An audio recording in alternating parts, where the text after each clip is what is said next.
আসসালামু আলাইকুম।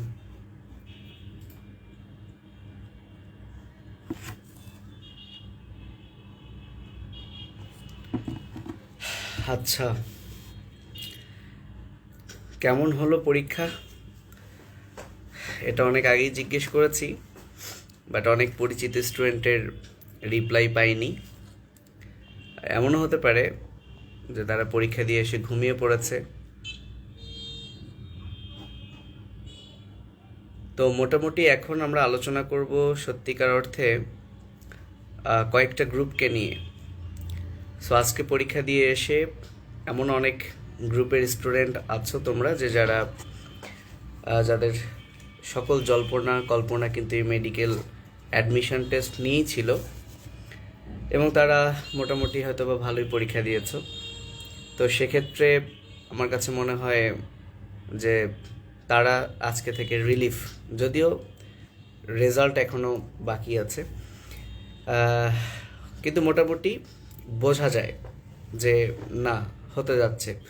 যদি আমরা পরীক্ষার হলে কোনো বড় ধরনের মিস্টেক বা ভুল না করে থাকি, দেখা গেল রোল নাম্বার রেজিস্ট্রেশন নাম্বার ভুল করেছি, সেটা ছাড়া নর্মালি বলে দেওয়া যাচ্ছে এই মুহূর্তে যে সত্যি সত্যি যদি বানিয়ে বানিয়ে না, অ্যাকচুয়ালি সত্যি সত্যি যদি তোমার 70 আপ থাকে, তাহলে একটা স্বস্তির নিঃশ্বাস ফেলতে পারো। হ্যাঁ, তার মানে এই না যে 70-র নিচে চান্স পাবে না, সেটা 60-তেও আসতে পারে। কিন্তু আমি 70 হলে যে না, মোটামুটি আলহামদুলিল্লাহ যে হয়তোবা ভালো কিছুই হবে যদি তোমার মার্ক 70 থাকে। কোন মার্কটা 70 থাকে? এখন কাউন্ট করা মার্কটা না, আসল মার্কটা যদি 70 থাকে।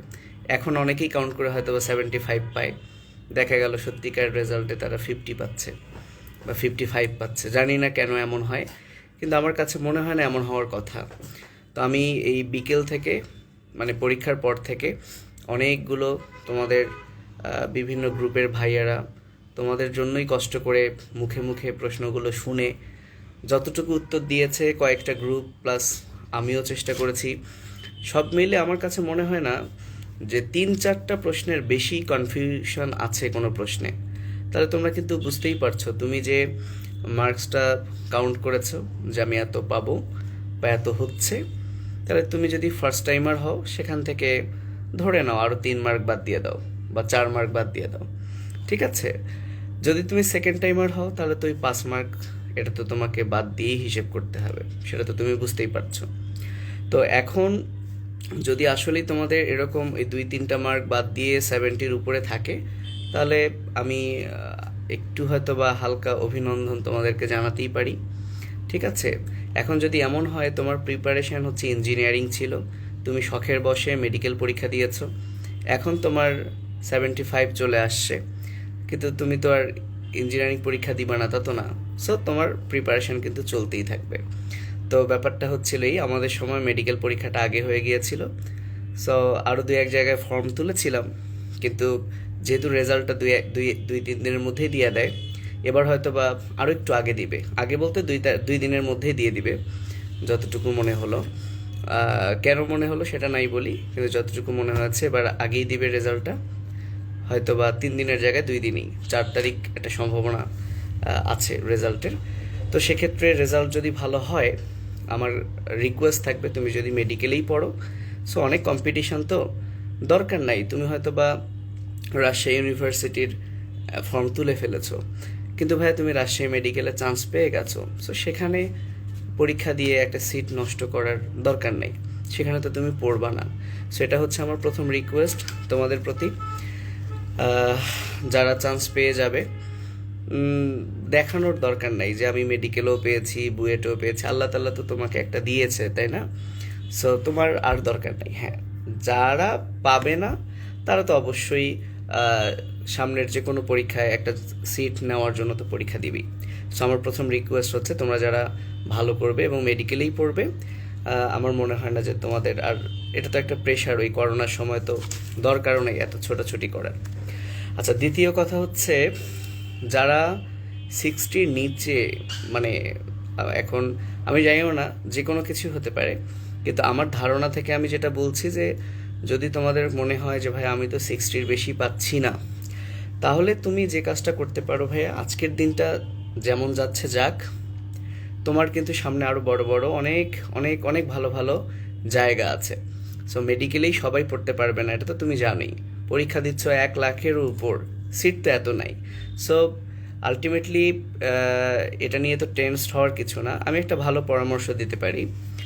ডেন্টালের যে বিষয়টা আমি যদি বলি, অনেকেই যারা প্রাইভেটে পড়বার সিদ্ধান্ত নিচ্ছ সেটা হচ্ছে ভিন্ন ইস্যু, বাট আমি গভর্নমেন্ট কোনো প্রতিষ্ঠানে পড়তে গেলে আমি যদি এরপরে ডেন্টালে আসি, সো আসলে কোনো কিছুই খারাপ না। তোমরা যারা যদি মনে করো, অনেকেই আছে আমি দেখেছি যে ভাইয়া মেডিকেলে চান্স পাইনি, পড়বই না কোথাও, সেকেন্ড টাইম দিব। আর বাবা তুমি সেকেন্ড টাইম দাও, সমস্যা নাই তো, কিন্তু বাকিগুলোতে ট্রাই করে দেখো না, তোমার খারাপ হয়ে গেছে, তুমি সেকেন্ড টাইম দিবা, তো কি হচ্ছে, আরও কয়েকটা যুদ্ধে অংশ নাও, তাই না? তো ডেন্টালের বিষয়টা আমি যেটা বলতে চাই, আগের বছর সাধারণ জ্ঞান তো তারপরেও দুই একটা একটু অন্য জায়গা থেকেও ছিল, কিন্তু এবার চিন্তা করো, মুক্তিযুদ্ধ ইতিহাস বলেছে।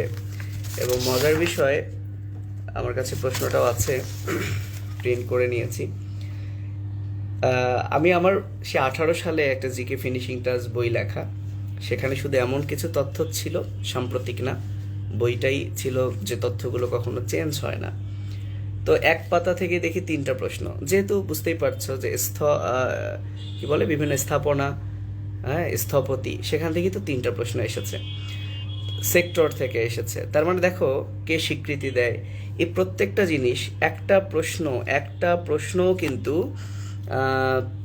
পদ্মা সেতু বাদে সব কিন্তু মুক্তিযুদ্ধ রিলেটেড। তাহলে এ থেকে তোমাদের শিক্ষণীয় কি?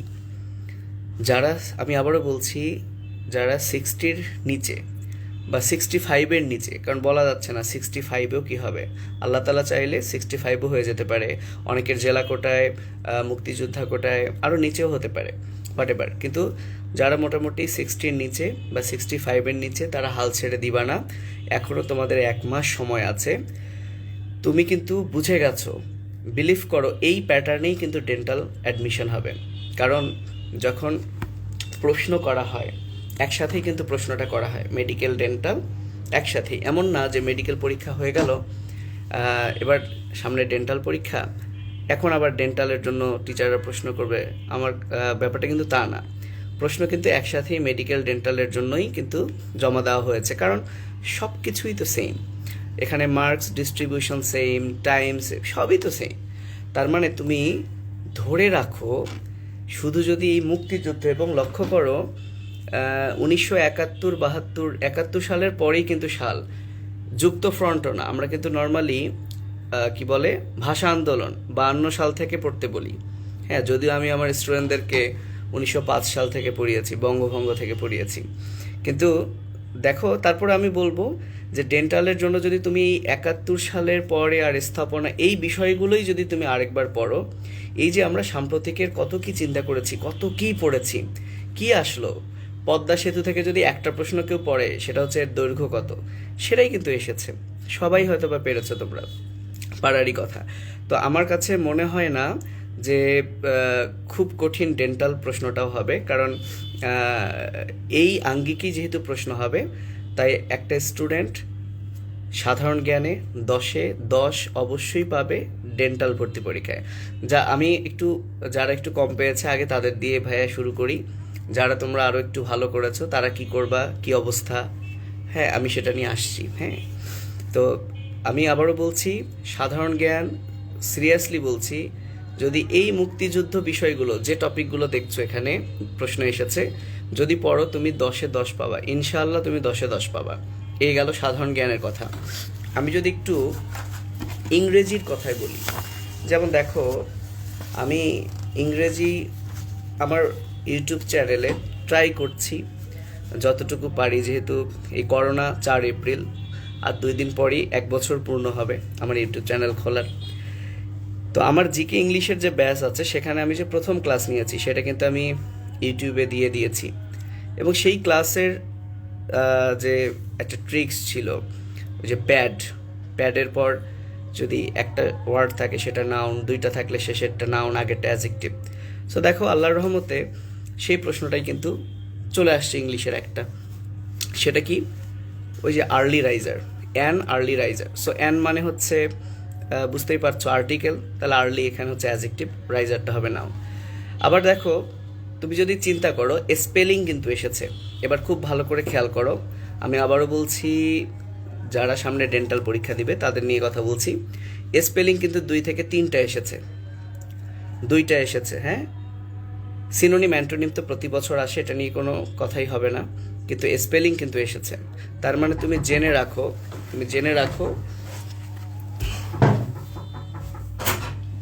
আচ্ছা, তার মানে তুমি জেনে রাখো যে ডেন্টাল ভর্তি পরীক্ষায়ও স্পেলিং আসবে, এবং সেখানেও 2টা স্পেলিং আসবে, এটাই কিন্তু তুমি ধরে রাখো। আমার কাছে আমার যে অ্যাডমিশনের ব্যাচটা হলো, সেই অ্যাডমিশন ব্যাচের সাথে সেকেন্ড ইয়ার, অর্থাৎ এখন যারা সেকেন্ড ইয়ার তারাও পড়েছো। তোমরা যদি তোমাদের খাতাটা বের করো, আমি সবসময় একটা জিনিসই খুব জোর দিয়েছি, গ্রামাটিক্যাল রুলসের পাশাপাশি group verb, preposition, synonym antonym, আমি কিন্তু 99টার মতো রুলস শিখাইছি, আর এইগুলোই কিন্তু বারবার পড়াইছি।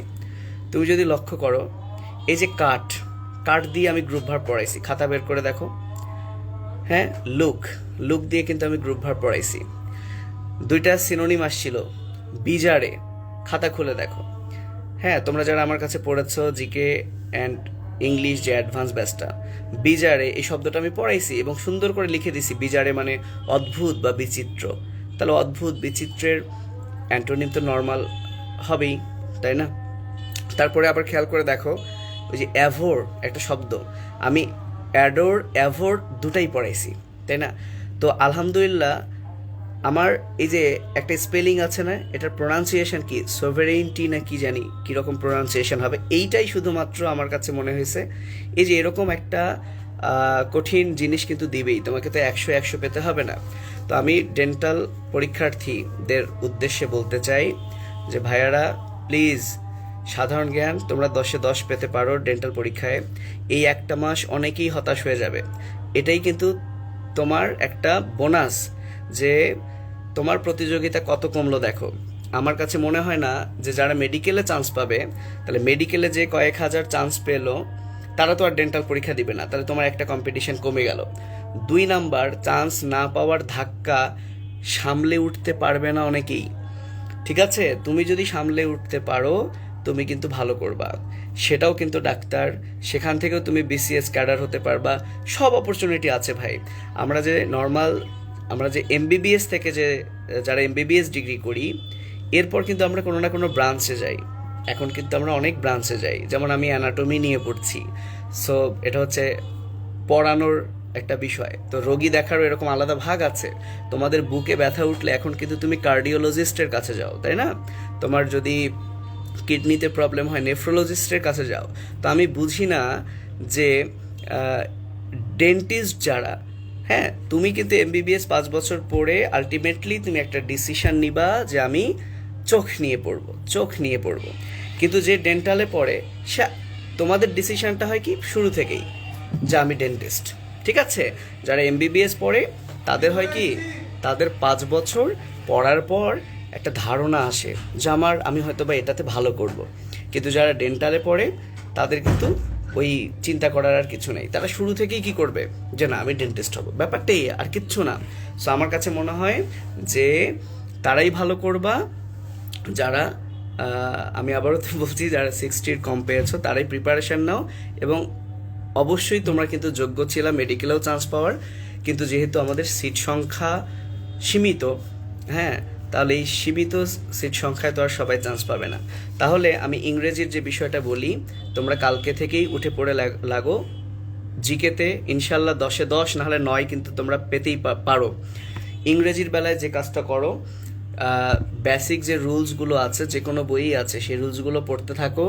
যারা আমার কাছে পড়েছো, আমি আবারও বলছি, আমি যে গ্রুপ ভার্বগুলো পড়াইছি, প্রিপোজিশনগুলো পড়াইছি, সিনোনিম অ্যান্টোনিম পড়াইছি, সেটুকুই বারবার রিভাইজ করো আর বেসিক রুলগুলো দেখো। এবার বায়োলজির প্রশ্ন, একটা প্রশ্ন অনেকেই বলছে যে ভাইয়া এই প্রশ্নটা কোত্থেকে এসেছে, যেমন কুড়ি সৃষ্টি।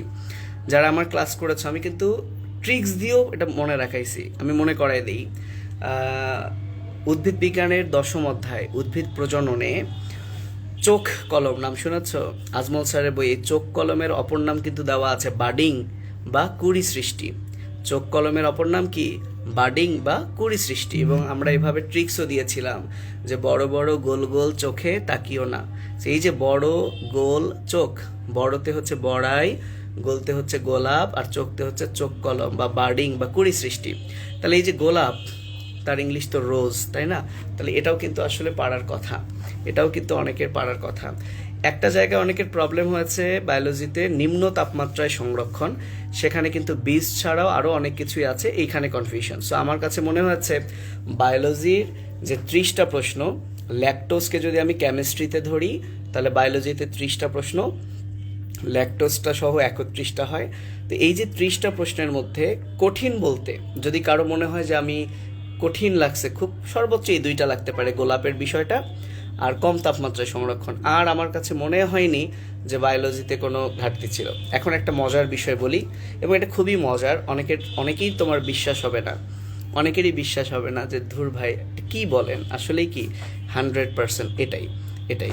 এখন যদি বলেন ভাই প্রমাণ দাও প্রমাণ দাও, আমি প্রমাণ দিব না, কিন্তু ধরো একটা প্রশ্ন হয়েছিল কোন প্রোটিন পানিতে অদ্রবণীয়, বাট তোমাকে বিশ্বাস করতেই হবে তোমার প্রশ্নে যদি থাকে কোন প্রোটিন পানিতে অদ্রবণীয়, তাহলে তোমার কোনো না কোনো ফ্রেন্ডের প্রশ্নে কিন্তু ছিল কোন প্রোটিন পানিতে দ্রবণীয়। অ্যান্ড তুমি যদি মনে করো যে ভাই কেন এরকম হবে, তাহলে আমার কিছু বলার নাই। গত 3 বছর থেকে আমি এর আগেও অনেক লাইভে বলেছি, গত 2 থেকে 3 বছর ধরে এরকমটা হয়ে আসছে, তবে এবছর অনেকটা কমে গেছে। এবছর 2 থেকে 3টা প্রশ্ন শুধুমাত্র আছে যে প্রশ্নগুলো একটু ভিন্ন ছিল, কিন্তু এর আগের বছরে প্রায় 10-12টা প্রশ্ন এরকম। এখানে যদি বলে হয়, অন্য জায়গায় হচ্ছে নয়। বুঝতে পেরেছ? যেমন এরকম একটা। তো এই জন্যই অনেকেই হতাশ হচ্ছে যে ভাইয়া আপনারা সলভ দিলেন কোন প্রোটিন পানিতে অদ্রবণীয়, উত্তর তো গ্লুটেলিন, কিন্তু আমার প্রশ্নে তো ছিল কোন প্রোটিন পানিতে দ্রবণীয়। হ্যাঁ, আমি তো তাহলে অন্যটা দেখাইছি ভাইয়া, তাহলে কি হবে? সো আমি তাকে বলতে চাই যে তোমারটাও কিন্তু ঠিক। সো আমরা মুখে মুখে শুনে বা যে প্রশ্নটা পেয়েছি সেটার সলিউশন দিয়েছি। বুঝতে পেরেছো?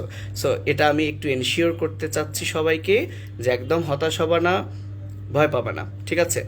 দ্বিতীয় কথা, 2টা প্রশ্ন নিয়ে একটু সমস্যা আছে বা তোমাদের কনফিউশন আছে। যেমন একটার আনসার হচ্ছে 196, 196, কিন্তু অপশনে 196 ছিল না, অপশনে ছিল 19.6, 19.6। এখন তোমাদের মনে প্রশ্ন, এটা তো ব্ল্যাঙ্ক এবং 100% এটা ব্ল্যাঙ্ক, কিন্তু কিন্তু এখানে একটা কিন্তু আছে। সো অনেকেই বলছো যে ভাইয়া আমি এটা কি ব্ল্যাঙ্ক রাখলেই মার্ক পাবো, আমি দাগিয়েছি তাহলে কি মার্ক পাবো? সো আমি যেটা বলি এই 2টা প্রশ্নেই 2টা মিস্টেক হয়েছে। একটা ইংরেজির বলেছে না যে প্রেজেন্ট পারফেক্ট কি হবে, তো আসলে সেন্টেন্সটাই তো প্রেজেন্ট পারফেক্ট, সেটার আবার পারফেক্ট কি হবে ভাই? আসলে ওই প্রশ্নটাই ভুল। ওই প্রশ্নটা হতো এরকম যে এই প্রেজেন্ট পারফেক্ট টেন্সটার প্রেজেন্ট ফর্ম কি হবে, মানে সিম্পল যে ফর্মটা কি হবে, কিন্তু প্রশ্নটা একটু এটা কিন্তু মিস্টেক হয়ে গেছে। এখন এখানে 2টা কথা আছে। 19.6, এই দশমিকটা উঠালেই কিন্তু হয় 196, রাইট? তো এমনটা কিন্তু হয়, আমি 2টাই বলছি যে 2টা হতে পারে। যে টিচার প্রশ্ন করেছেন উনি 196 লিখেছেন, উনি ওটাই আনসার দিয়েছেন, এবং টাইপিংয়েও আনসার ওটাই, কিন্তু টাইপিংয়ে 196-এর জায়গায় 19.6 আছে। একটা জিনিস তোমরা স্বীকার করো কি না, মেডিকেলের কোনো নির্দেশনায়, মেডিকেল ভর্তি সার্কুলারের কোনো নির্দেশনায় কখনোই লেখা থাকে না যে ব্ল্যাঙ্ক হলে ফাঁকা রাখবেন, ডাবল ট্রিপল হলে একাধিক দাগাবেন। এই নির্দেশনা কিন্তু কোথাও থাকে না। বিসিএসের বেলায়ও সত্য কথা। এই যে আমি আল্লাহর রহমতে যে 42 বিসিএসে টিকলাম, এই 42 বিসিএসের কোনো প্রশ্নে কি ডাবল ব্ল্যাঙ্ক থাকে না ভাইয়া, থাকে না। কিন্তু তোমরা যদি বিসিএসের প্রশ্ন জানি না দেখছো কিনা, অনেক প্রশ্নে ব্ল্যাঙ্ক ছিল, ডাবল ছিল, ট্রিপল ছিল, কিন্তু আমরা ডাবল ট্রিপল দাগাইনি, একটাই দাগাইছি। তো আসলে ঘটনাটা কি? তাহলে কেন এরকম ছিল? এটা হচ্ছে মিস্টেক। এখন এই মিস্টেকের খেসারত কে দিবে? এই মিস্টেকের খেসারতটা আসলে কে দিবে? সো এই মিস্টেকের খেসারত তাদেরকেই দেওয়া উচিত যারা মিস্টেক করেছে, তাই না? যেমন বিসিএসের বেলায় যতটুকু আমি জেনেছি যে পিএসসিতে, পাবলিক সার্ভিস কমিশন, অর্থাৎ পিএসসিতে যদি ইনফর্ম করা যায় যে এবারের প্রশ্নে এই প্রশ্নগুলোর একটু ঝামেলা ছিল, তো ওনারা যে কাজটা করেন, হয় ওই প্রশ্নে কাউকেই মার্ক দেন না, অথবা ওই প্রশ্নে যে যাই আনসার করুক, ব্ল্যাঙ্ক রাখুক, যাই রাখুক, সবাইকে মার্ক দেন। আমার কি কথা বুঝতে পেরেছ? আচ্ছা, তো এখন প্রশ্ন হচ্ছে, তাহলে ভাইয়া মেডিকেলের এই দুইটা প্রশ্ন কি হবে? আমি জানি না যে এখানে আবার স্বাস্থ্য মন্ত্রণালয় বা কাউকে ইনফর্ম করার কোনো ওয়ে আছে কি না, যে এই দুইটা প্রশ্ন এবারের ভর্তি পরীক্ষায় কিন্তু ভুল ছিল, তাই আপনারা হয় কাউকেই মার্ক দিবেন না অথবা সবাইকেই মার্ক দিবেন। এরকম কোনো ইনফর্ম করার যদি ঊর্ধ্বতন কোনো কর্মকর্তা থেকে থাকে, যদি করা যায়, তাহলে অবশ্যই করতে পারে, এবং কি ডিসিশন নেবে সেটা ওনারাই জানবে। কিন্তু মাথায় রাখো, ব্ল্যাঙ্ক অ্যান্সার ধরে কোনো টিচার কোনো প্রশ্ন অন্তত এখনকার সময়ে করে না। আই রিপিট, ব্ল্যাঙ্ক অ্যান্সার হবে, এটার আনসার ব্ল্যাঙ্ক রাখছি আমি, ব্ল্যাঙ্ক যারা রাখবে তারাই মার্ক পাবে, এই নিয়াতে এখনকার সময়ে কোনো প্রশ্ন হয় না। এবং সেটা তোমরা বুঝতেই পারছো প্রশ্নের প্যাটার্ন দেখেই। পারফেক্ট টেন্সের আবার পারফেক্ট কখনো চাইবে না, আবার যেখানে 196 আনসার, হ্যাঁ অপশন অন্য থাকতে পারতো 19.6, তাহলে এই দশমিকটা হচ্ছে একটা ভুল।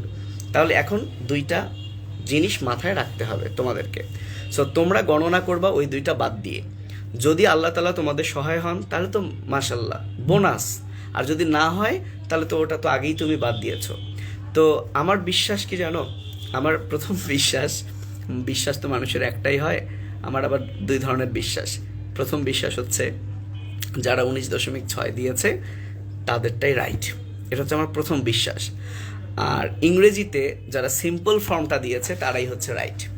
কেন এই বিশ্বাসটা আমি বললাম? সো কারণ হচ্ছে যে যিনি প্রশ্ন করেছেন উনি উত্তর কিন্তু ওই 196 ওটাই রেখেছেন, কিন্তু হয়ে গেছে 19.6, পরে কিন্তু আলটিমেটলি ওটাই আনসার হয়েছে। এবং ওইখানেও সিম্পল ফর্মটাই চাইছে, কিন্তু ভুলে দুইবারই পারফেক্ট লিখে ফেলছে ওরা। হ্যাঁ, সিম্পলের জায়গায় দুইবারই পারফেক্ট লিখছে, ওখানেই হচ্ছে সিম্পলটা হচ্ছে রাইট। এটা হচ্ছে আমার প্রথম বিশ্বাস, ঠিক আছে? তাহলে যাদের কপাল ভালো, আমি আবারও বলছি, যাদের কপাল ভালো তারা যদি 19.6 দিয়ে থাকো, হয়তো বা গুটি ফিট হয়ে যেতে পারে, ঠিক আছে, মানে লেগে যেতে পারে। আবার এপাশে সিম্পল ফর্ম যদি কেউ দিয়ে থাকো, এটা মনে হয় অনেকেই সাহস করনি, তাহলে হয়ে যেতে পারে। যদি এই দুইটা না দেয়, অনেকেই বলছো ভাইয়া ব্ল্যাঙ্ক আমি দাগাইছি তাহলে কি হবে? ওই যে বললাম ভাইয়া, টিচার যদি আসলেই, আমার বিশ্বাস যে টিচার কখনোই ব্ল্যাঙ্ক ধরে আনসার দিবে না, ঠিক আছে? তাহলে যদি ব্ল্যাঙ্ক ধরে টিচার আনসার দেয় আর তুমি যদি দাগাও, তাহলে তো তোমার এটা ভুল। কিন্তু তোমরা মনে একটা শান্তি ভাব রাখতে পারো যে এই দুইটাতে হয়তোবা যদি এরকম আজকালের মধ্যে স্বাস্থ্য মন্ত্রণালয়ের কাউকে জানানো যায় এই দুইটা প্রশ্ন ভুল, সবাই মার্ক পাবা, নাহলে সবারই কাটবে। অথবা আমার বিশ্বাস 19.6 যারা দিয়েছে, আবার সে সিম্পল ফর্ম যারা দিয়েছে, হয়তোবা তাদেরটাই লেগে গেছে। এছাড়া এর বাইরে আমি আমার ধারণাটা বললাম, ঠিক আছে? এ গেল কনফিউজিং প্রশ্নের কথা।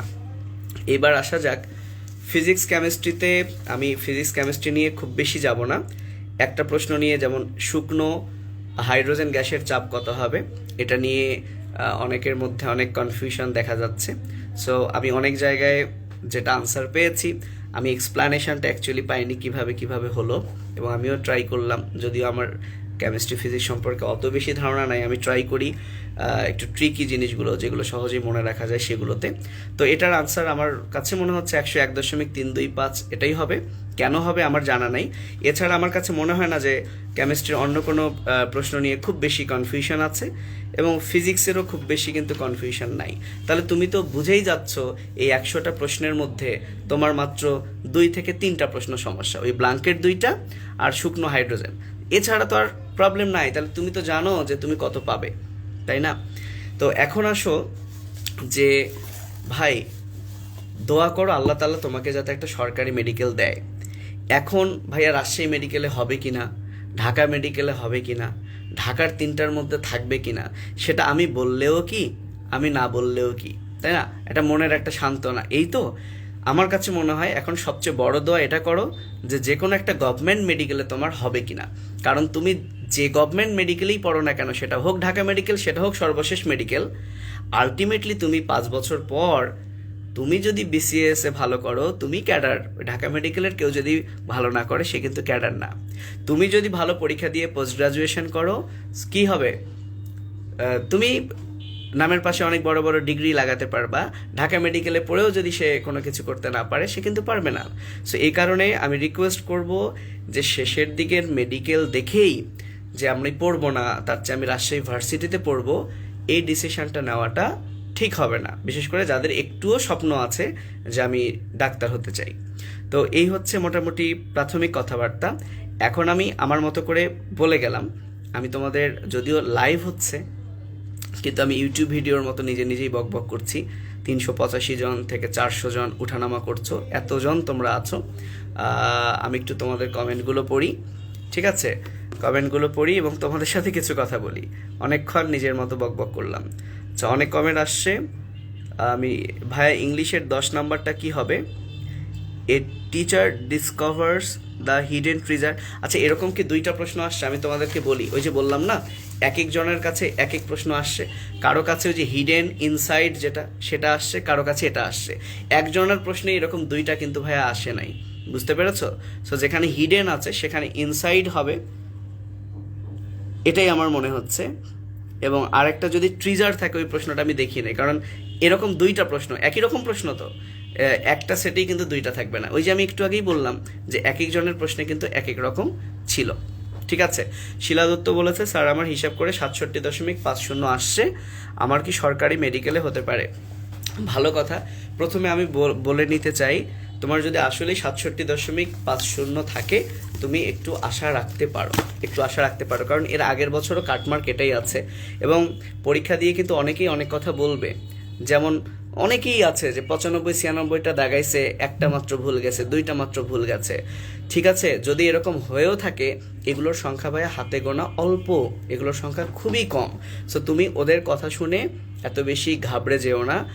আমি তো বলেছি যে 70 হলে মানে একদম আমি তোমাকে আর এত কথা বলতাম না, বলতাম যে হ্যাঁ রিল্যাক্স, তুমি ঘুমাও, ঠিক আছে? কিন্তু 67.50 এমন হতে পারে, 65ও লোয়েস্ট হতে পারে, কিন্তু আমি কিন্তু 3-5 বলে দিয়েছি, তুমি আশা রাখতে পারো। যেহেতু 2 দিনেরও ব্যাপার, এটা তো কিন্তু এমন না যে ভাইয়া আমি এই হয়তোবা চান্স পাবো, এটার জন্য ওয়েট করছি, পরে প্রিপারেশান নিচ্ছি। তোমার কোনো প্রিপারেশান নেওয়ার দরকার নাই। তুমি এখন প্রার্থনা করো এবং তোমার দেখো, আর 2টা দিন ওয়েট করে দেখো। উপরে যিনি আছেন উনিই ভালো বলতে পারবেন তোমার এটাতে সরকারি মেডিকেলে আসবে কিনা। কিন্তু আমার কাছে মনে হয়েছে 70 যাদের, তারা একদম রিল্যাক্স, কিন্তু এমনও হতে পারে 64-65ও কিন্তু হয়ে যেতে পারে, সেটা একটু উপরালাই জানে, ঠিক আছে? ওকে, আর কোনো অনেক প্রশ্ন, কতগুলা কমেন্ট নিব।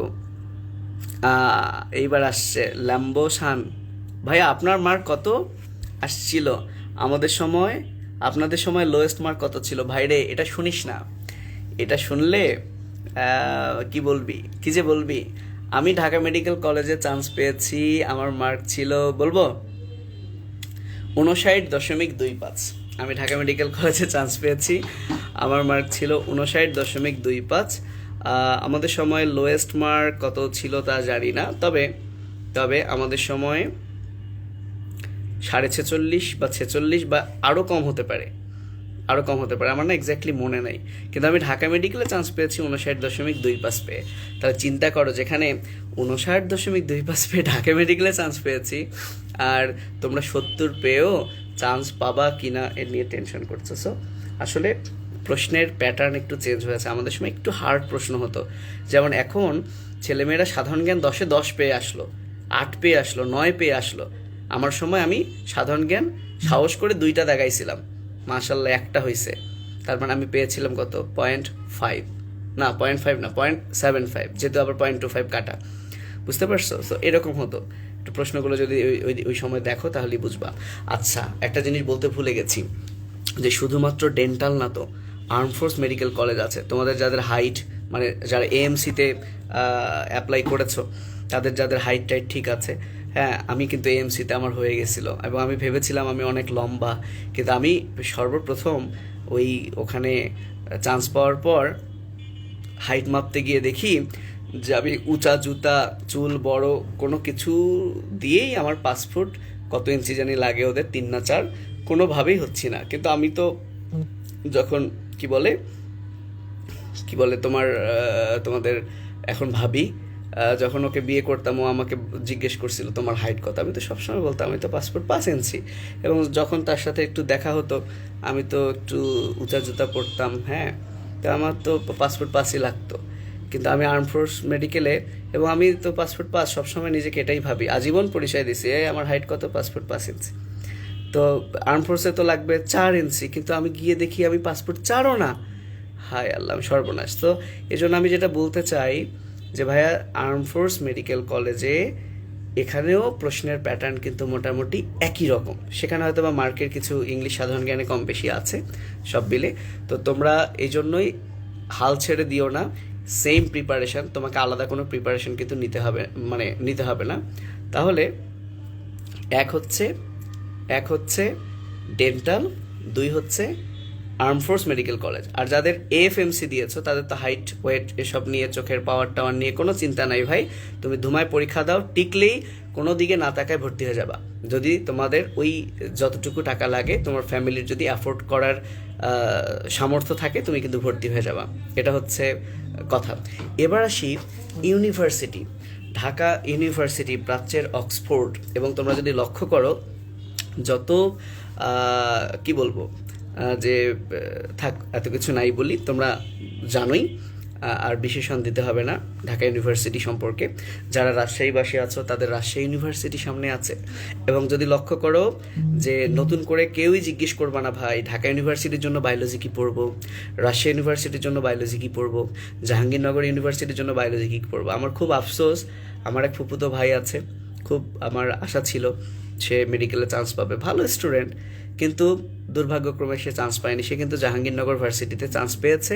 এবং এ নিয়ে আমি যেটা বলতে চাই, আমাদের সময়কার 8 থেকে 10 জন ফ্রেন্ড ঢাকা মেডিকেলে চান্স পায়নি, এবং তারা সবাই জাহাঙ্গীরনগর ভার্সিটিতে চান্স পেয়েছে। মানে আমি বুঝি না একটা ব্যাপার, যে মেডিকেলে চান্স না পেলে এই মেডিকেলের প্রিপারেশন দিয়ে যদি তারা জাহাঙ্গীরনগর ইউনিভার্সিটিতে পরীক্ষা দেয়, তারা জাহাঙ্গীরনগর ইউনিভার্সিটিতে খুব ভালো রেজাল্ট করে। কেন?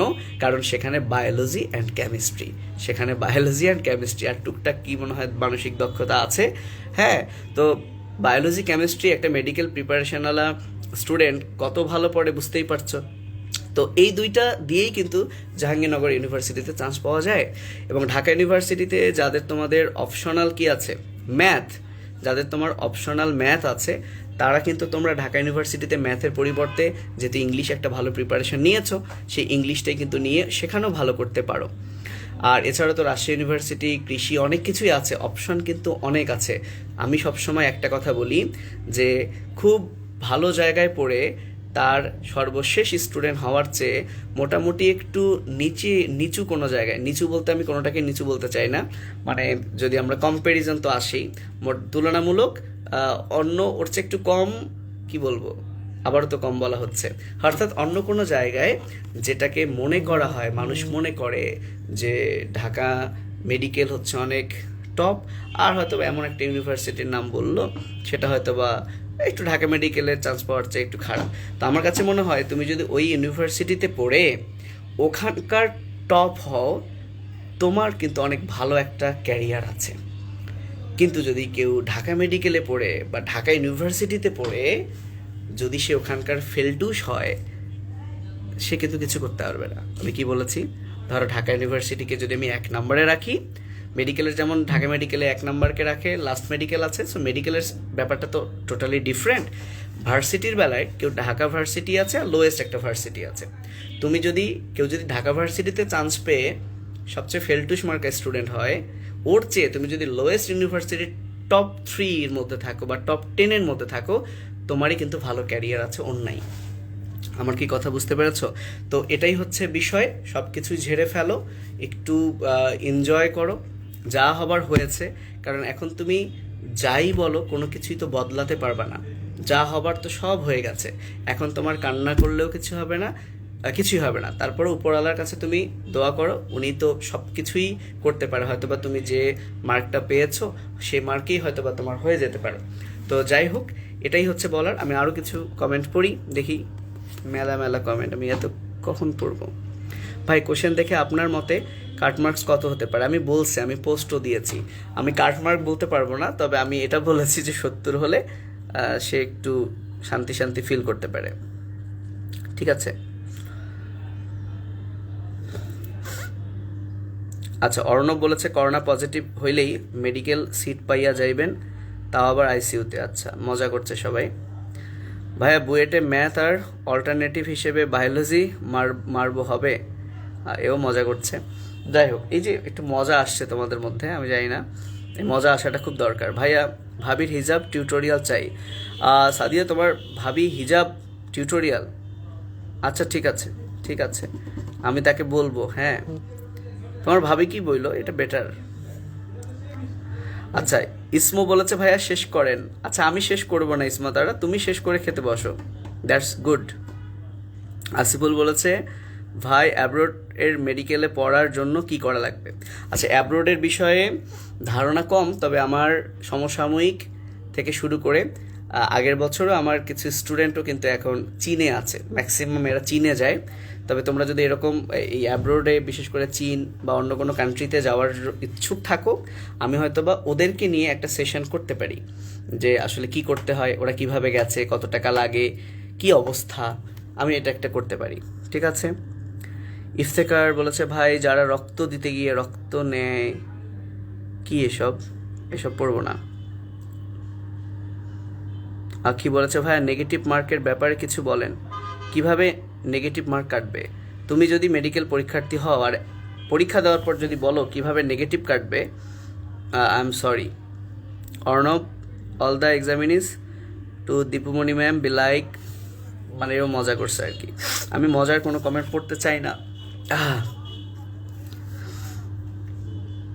মেডিকেলও হাইট দেখে নাকি?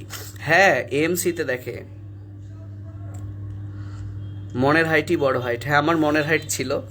হ্যাঁ, আমার বউ তো যেদিন আমি আর্ম ফোর্সে টিকি না, হ্যাঁ, তখন সে বলে এত বড় ধোকা তুমি। আমি বললাম ধোকার কি আছে, তোমার চেয়ে তো লম্বা আছি, তাই না? আচ্ছা, আগের কমেন্টগুলো না পড়ি, বর্তমান কমেন্টগুলো পড়ি।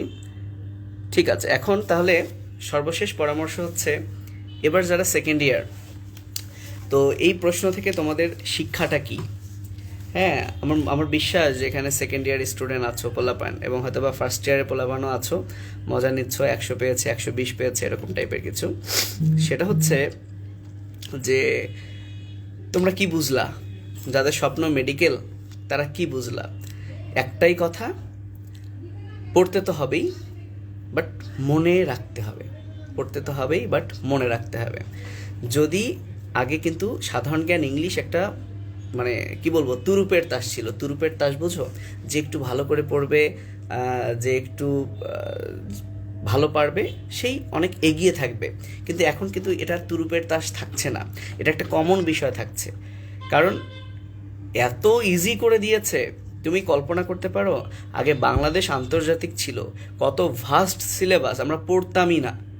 এখন শুধু বাংলাদেশ না, ইতিহাস, মুক্তিযুদ্ধ, আবার সেই ইতিহাস 52 সাল থেকেও না, ওই 71-এর আশেপাশে পড়লেই কিন্তু সব হয়ে যাচ্ছে। তাহলে এত সহজ করে দিয়েছে সাধারণ জ্ঞান। আর ইংরেজির কথা কি বলবো, ইংরেজির অনেকেই যারা বলছো, কই আমার ইংরেজি প্রশ্নগুলো কই, অনেকেই যারা বলছো ভাই ইংরেজিতে বাস খাইছি, এমন বাস খাইছি এখনও উঠতে পারছি না, তাদেরকে যদি আমি বলি, এখন বলতে পারো ভাই আপনি হয়তো বা অনেক পারেন, পড়াইছেন, তা কিন্তু না। আমার কাছে দুইটা শব্দই, যে একটা স্পেলিংয়ের এই বিষয়টা, আর একটা সর্বোচ্চ তুমি আনওয়েভারিং, এটা না পারতে পারো, কিন্তু আদার্স যেগুলো আছে সেগুলো কিন্তু পারা উচিত। যদি তুমি সত্যি সত্যি মেডিকেল অ্যাডমিশনের জন্য ইংলিশের 10-15টা ক্লাস করো, তাহলে কিন্তু তোমার পারা উচিত। সো এ কারণে আমি যেটা বলবো, ও আচ্ছা, সেকেন্ড টাইমদের জন্য একটু কথা বলি। আমার একটু মানে খারাপ লাগছে সেকেন্ড টাইমারদের জন্য। কেন খারাপ লাগছে? যারা সেকেন্ড টাইমারদের মধ্যে 85-80 কারেক্ট করেছে, বা 5 মার্ক বাদ গিয়েও যাদের 70-এর উপরে থাকবে, তারা তো আলহামদুলিল্লাহ। খারাপ লাগার কারণটা বলি, এই যে সেকেন্ড টাইমার, তারা যে 1 বছর এক্সট্রা টাইম পেল, এতে লাভটা কি? এতে কিন্তু কিছুই লাভ হলো না, কারণ তারা 1 বছর টাইম পেয়েও এমন তো কোনো কঠিন প্রশ্ন আসে নাই যে তারা ওই 1 বছরে সেটা পড়েছে আর ফার্স্ট ইয়ারের মানে ফার্স্ট টাইমের পোলাপাইন সেটা পড়তে পারে নাই। তা কিন্তু কখনোই হয় নাই। হয়েছে কি, বরং এত সহজ সহজ প্রশ্ন এসেছে, তাই সেকেন্ড টাইমার বলি আর ফার্স্ট টাইমার বলি, প্রশ্ন কিন্তু ওই একবার পড়লেই পারা যায় যারা আসলেই ডেডিকেটেড ছিল এই পড়ার প্রতি। হ্যাঁ, তাহলে সেকেন্ড টাইমদের লসটা কোথায়? প্রশ্ন যেহেতু সহজ ছিল, মার্ক তো সবাই ভালো পাবে, কিন্তু তাদের তো 5 মার্ক কেটে যাবে, তাদের তো 5 মার্ক কেটে যাবে। এ কারণেই সেকেন্ড টাইমারদের চান্স হয়তো বা একটু কম হবে, কিন্তু তারপরেও যারা হয়তো বা 75-এর উপরে পাচ্ছ, 5 মার্ক কেটে 70-এর উপরে পাচ্ছ, তাহলে কিন্তু হ্যাঁ হ্যাঁ সিফাত, আমি জানি না সিফাত কোন ব্যাচে আছে, কিন্তু যারা আমার কাছে সেকেন্ড ইয়ারে তোমরা আছো, তোমরা শুধু তোমাদের খাতাটা বের করো, এই ইউনেস্কোর স্বীকৃতি থেকে শুরু করে তোমরাই দেখবা যে হয়তো বা 9টা-10টায় চলে আসছে। তো এটাই হচ্ছে বিষয়।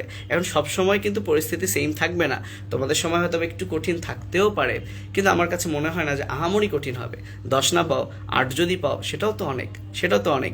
বায়োলজিতে আমি তো বারবারই বলেছি, তোমরা যারা এখন ফিনিশিং টাচ বই তো অনেকেরই হাতে হাতে, তাই না? এবং মজার বিষয়, আজকে পরীক্ষার পর 25টা অর্ডার আসছে ফিনিশিং টাচের, কিন্তু আমার তো বই নাই। ফিনিশিং টাচের বইটা খুলে দেখো তো, হুবহু বইয়ে 28টা আছে কিনা। হুবহু বইয়ে 28টা আছে, একটু চিন্তা করে কিন্তু ওই 29-30টাও পাওয়া যায়। তো তুমি যদি বায়োলজিতে, আমি আবারও বলছি, এবারও যে বইটা বের হবে, এবার আমরা জিকে বইটা অনেক সুন্দর করে, এবং এবার একটা মজার বিষয় যে ইংলিশ ফিনিশিং টাচ আমরা বের করব। তো এই 3টাতে যদি তুমি ইংলিশে যদি 15 বাদ দাও, যেহেতু একটু কঠিন হয়, 10, সাধারণ জ্ঞানেও 8, 18, আর বায়োলজিতে কত হয় ভাইয়া? 28। আমি যদি আসলেই তোমরা মানে মানুষের একটা স্বপ্ন থাকে না যে আমি ওটা পেতে চাই, তুমি মেডিকেলে চান্স পেতে চাও, এই নিয়েতে যদি তুমি পড়াশোনা করো, 28 কত, 28 আর 10 কত, 38 আর 8 কত, 46, তুমি যদি এখানেই 46 পাও, তাহলে 70 পেতে আর কত লাগে? 24। তাহলে বাকি 45-এর মধ্যে 24 কিন্তু তুমি পাবাই। এবং প্রশ্ন যতই সহজ হোক, যতই সহজ হোক, যে বছরই হোক, 70-এর উপরে থাকা মানে একটু শান্তি শান্তি ফিল কর, 70-এর উপর থাকা মানে একটু শান্তি শান্তি ফিল কর।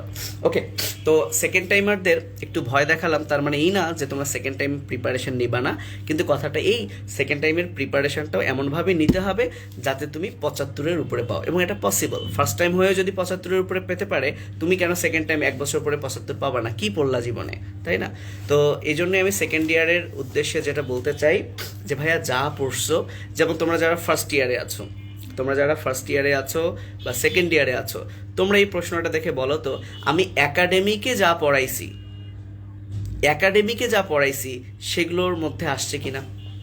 বা এমন কি হয়েছে যে ভাই আপনি একাডেমিকে তো এটা পড়ান নাই, যদিও অ্যাডমিশন ব্যাচ আলাদা, কিন্তু ভাই একাডেমিকের সময় তো আপনি এগুলো পড়ান নাই, তা কি হয়েছে? তার মানে কি ভাইয়া, পড়া কিন্তু সেম। অ্যাডমিশনের জন্য আমরা আরও এক্সট্রা কিছু পড়াই, রিস্ক যাতে না থাকে, কিন্তু আলটিমেটলি সহজ প্রশ্ন হলে একাডেমিকে যা পড়াইছি সেইগুলো দিয়েই তোমার মেডিকেলে চান্স হবে। আমার এক স্টুডেন্ট ফোন দিছে, সে ইঞ্জিনিয়ারিং প্রিপারেশন, সে বলছে সে কালকেও ম্যাথ করছে, কালকেও কি পড়ছে, আজকে মেডিকেল পরীক্ষা দিয়েছে সে, কিন্তু গতকালও সে ম্যাথ করছে, সেও মিলায় দেখে 62টার মতো হয়ে গেছে, তাই না? এখন তো আফসোস করে কিছু নাই যে যদি আরেকটু পড়তাম। এবং সে বলছে যে বায়োলজি ভালো হয়েছে, তার মানে কি, সে তো অ্যাডমিশনে কিন্তু পড়ে নাই বায়োলজি আমার কাছে, ওই যে ফার্স্ট ইয়ার সেকেন্ড ইয়ার ওইটুকু দিয়েই বলছে হয়েছে। তো ব্যাপারটা হচ্ছে এই যে আলটিমেটলি ভাইয়া যাই পড়ো, যতটুকুই পারো এইখানে রাখার চেষ্টা করো, এটা গুরুত্বপূর্ণ। তুমি অনেক পড়লা, সব বের হয়ে গেল, তা কিন্তু হবে না। সো এইখানে যদি তুমি রাখতে পারো, ইনশাল্লাহ তুমি গেইনার হবা। সো আমি আর কিছু কমেন্ট পরে আমরা শেষ করে দিব। ক্ষুধা লাগছে। ক্যানে টাকা দেয়া লাগবে নাকি শোনার জন্য? কি যে কমেন্ট আসে আমি তো বুঝি না। সেকেন্ড টাইমাররা কতজন চান্স পায় ভাই?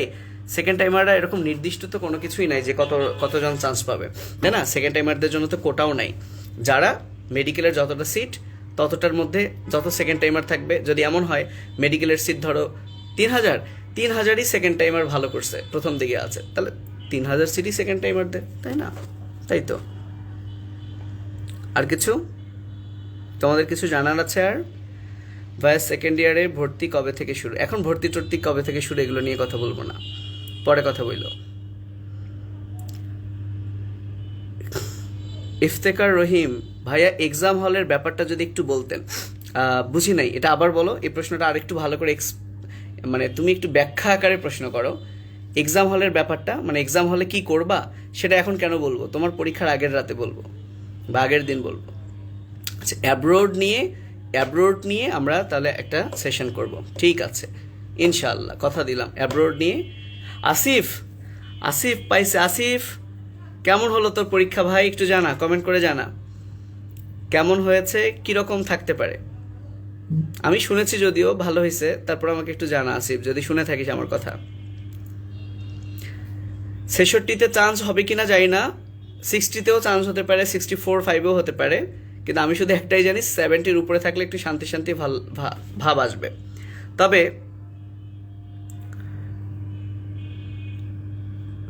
তবে আমি একটা কথা বলতে পারি লাস্ট, সেটা হচ্ছে ফিজিক্স কেমিস্ট্রির অনেক ভিডিও ইউটিউবে করেছি, এবং এবার যারা সেকেন্ড ইয়ার তারা আমাকে আরও একটু বেশি ফোর্স করো, হ্যাঁ, যে ভাইয়া আলহামদুলিল্লাহ আসিফ, আমি এরকমই শুনেছি, বেস্ট অফ লাক। অবশ্যই আমি আসবো দেখা করতে, তুই কই থাকবি, দোয়া করি সেটাই যাতে থাকে। আচ্ছা, যারা হাসি দিচ্ছ, হাসি দিও না, ঠিক আছে, হাসি দিও না, ভালো ছেলে, এবং ইনশাআল্লাহ সবাই বরং ওকে দেখো, ওর প্রোফাইলটা ঘেটে দেখো, এরা ডিজার্ভ করে, বুঝছো, আমরা পড়াইছি তো, এরা ডিজার্ভ করে। ঠিক আছে, হ্যাঁ, যেটা আমি বলছিলাম সিফাতকে, কি জানি বলছিলাম, সিফাত আমি ভুলে গেলাম। সেটা হচ্ছে ও বলছে যে কেমিস্ট্রিটা একটু কেমন কেমন মনে হলো। একটা কথা বলি সিফাত, যে মেডিকেলে 5টা সাবজেক্টের মধ্যে যদি কখনো কেমন কেমন কিছু মনে হয়, সেটা কেমিস্ট্রি হবে, অন্য কিছু আর কেমন কেমন মনে হয় না, শুধু একটা সাবজেক্টই কেমন কেমন মনে হয়। সো মেডিকেলের কেমন কেমন সাবজেক্টের নামই হচ্ছে কেমিস্ট্রি, বুঝতে পারছিস? তো এটাই তো বললাম, তোকে তো 100 পেতে হবে না, তুই এই জন্য কেমিস্ট্রি আর ফিজিক্সে ওটা ওই 45-এর মধ্যে তুই ধরে রাখ 30, তোর খেলাটা দেখাতে হবে এই 3টাতে, এবং এই 3টাতে খেলা দেখা সম্ভব। এই 3টার কত মার্ক? 30 আর 10, তাই না? 40 আর 15, এই 55-র মধ্যে যদি কেউ 50 পায়, আর ওখানে যদি 45-এ 30 পায়, 80 তো হয়ে গেল। 80 কিন্তু মোটামুটি ঢাকা মেডিকেল বা ঢাকার মধ্যে একটাতে থাকার একটা খুব ভালো মার্কস, তাই না? সো খেলা দেখাতে হবে তো এই 3টা। এই জন্যই তো আমি বলি যে এত দিকে কিন্তু দৌড়ানোর দরকার নাই, আলটিমেটলি একটা জায়গাকে ফোকাস করে সেটাতেই মনোযোগ দাও, বেশি দৌড়ালে কিন্তু কোনোটাই হয় না, এটা তো তোমরা জানোই। হয়ে গেল অনেক কথাবার্তা। হ্যাঁ, আমি যেটা বলছিলাম যে তোমরা আমাকে এখন ফোর্স করো, যেহেতু আরও 1 বছর টাইম আছে, কেমিস্ট্রির 50+ ভিডিও কিন্তু আমি দিয়েছি, এবং আমি ট্রাই করব সামনের ইয়ার আরও যত ল্যাকিংস আছে কেমিস্ট্রির, যতটুকু আমার সাধ্য আমি মোটামুটি সব ভিডিও করার, যাতে করে তোমরা এই ক্লাসগুলো ইউটিউবে দেখেই কিন্তু কেমিস্ট্রির মেডিকেল পোর্শনটা কিন্তু তোমার হয়ে যায়। সো ইনশাল্লাহ এই কাজটা আমি করব সামনে থেকেই। আর আমার জন্য দোয়া কইরো, করোনা, আমি সবার জন্যই দোয়া করি, সবাই সবার ফ্যামিলি নিয়ে যাতে ভালো থাকুক, আল্লাহ তাআলা যাতে কোনো দুর্ঘটনার সংবাদ না শোনায় আমাদেরকে। ওকে, আর কিছু? 75 পাইলে কোন মেডিকেল? এসব প্রশ্ন করেন না ভাই, 75 পাইলে কোন মেডিকেল? আমি লিস্ট নিয়ে বসে আইছি না যে এত পাইলে এই মেডিকেল, যাই না, কিচ্ছু যাই না। ঠিক আছে, ধৈর্য ধরে এতক্ষণ পর্যন্ত এত কথা, এত বকবকানি শোনার জন্য ধন্যবাদ। আমি ভাবছিলাম যে তোমরা আমাকে একটু গান টান গাইতে বলবা, আমি আবার প্রিপারেশনে নিয়েছিলাম, কিন্তু যেহেতু কেউ বলো নাই, আমি আর গান টান নাই গাই। অনেকের হয়তো বা মন খারাপ আছে, থাক, বাট তাদেরকে সান্ত্বনা দেওয়ার জন্য একটা গান ঠিক করে রাখছিলাম, কিন্তু আর গাইবো না। মোসাম্মদ সাবরিনা শম্পা বলেছে ইনশাআল্লাহ আমরা ভবিষ্যতে খেলা দেখব, আপনি আমাদের সাথে থাকেন ভাই। ইনশাআল্লাহ থাকবো, যতদিন বেঁচে আছি থাকবো ইনশাআল্লাহ, অলওয়েজ। জোর দাবি জানাচ্ছি কেমিস্ট্রি অ্যান্ড ফিজিক্স নিয়ে ভিডিও বানান। হ্যাঁ, এটা এখন চলবেই, শুধু কেমিস্ট্রি ফিজিক্স না, আমি জিকে ইংলিশের জন্য কিছু ভিডিও করতেই থাকবো, যতই আমার কোর্স থাক, সবই থাক। কিন্তু যেমন আমি মনে হয় ফ্রেজ স্টার্ট করেছিলাম, তাই না? এই ফ্রেজটা, ইডিয়মস ফ্রেজ আছে না, এটা আমি টোটালটা ইউটিউবে এমনভাবে দিব ইনশাল্লাহ যে শুধু এইটুকু ফলো করলেই হবে, কারণ এটা আমি আমার পেইড ব্যাচে কখনোই পড়াবো না। সো পেইড ব্যাচে কেউ ভর্তি হলে আমি ইউটিউব লিঙ্ক দিব যে তুমি ইডিয়মস ফ্রেজটা ওখান থেকে পড়ো। এরকম কিছু কিছু জিনিস আমি ইংরেজিতেও দিব, আর জিকের তো টুকটাক মজা করব দিব, এভাবেই চলবে। তো ভালো থাকেন, আল্লাহ হাফিজ। 8:54 বাজে আমার যতদূর মনে পড়ে, আমি 3-4 মিনিট পরেই 8:03-4-এই স্টার্ট করেছি, তার মানে 50 মিনিটস পার হয়ে গেছে। তো আজকে এ পর্যন্তই, এবং আমি ট্রাই করব মেডিকেলের রেজাল্ট আসার আগ পর্যন্ত প্রতিদিন, আজকে একটু বেশি হলো, প্রতিদিন একটু করে লাইভে এসে তোমাদের সাথে সময় কাটানোর, বিশেষ করে যারা পরীক্ষা দিয়েছো।